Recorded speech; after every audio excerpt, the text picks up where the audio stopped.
Monaco की सड़कों पे हिस्ट्री बन गई है। Kush Maini becomes the first Indian to win Formula 2 Monaco Grand Prix sprint race on May 24। 24 साल के कुश ने पोल से शुरू करके पूरा रेस डोमिनेट किया।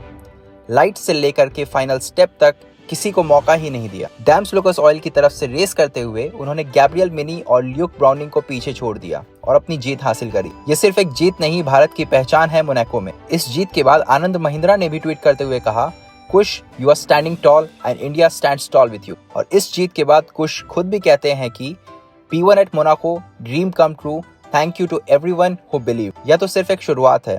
अगली बार जब भी फार्मूला रेस का नाम आए, याद रखना कुश मैनी फ्रॉम इंडिया। अब चलिए F1 और F2 के बीच का डिफरेंस समझते हैं।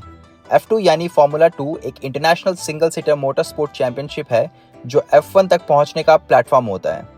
F1 में गाड़ियां ज्यादा पावरफुल, हाईटेक और कस्टम होती हैं, जबकि F2 में सभी ड्राइवर्स एक जैसे कार का यूज करते हैं ताकि ड्राइवर की स्किल का असली टेस्ट हो। हालांकि कुश मैनी इंडिया के पहले फार्मूला 2 ड्राइवर नहीं है। उनसे पहले भी कुछ इंडियन ड्राइवर्स F2 में कम्पीट कर चुके हैं, जैसे कि जेहान दारूवाला। उन्होंने F2 में मल्टीपल रेसेस जीते हैं, लेकिन मोनाको में कभी भी नहीं। अर्जुन मैनी जो कि कुश के बड़े भाई हैं, उन्होंने भी 2018-19 में F2 रेस में पार्ट लिया था। महावीर रघुनाथन जिन्होंने 2019 में ही F2 में कम्पीट किया था, लेकिन उनका परफॉर्मेंस लिमिटेड था। आज कुश मैनी जब पूरे सोशल मीडिया पे छाए हुए हैं और जब मोनाको के पोडियम पर हिंदुस्तान का राष्ट्रगान बजा तो हर इंडियन का सीना गर्व से चौड़ा हो गया। और चक दे भारत का मिशन भी वही है।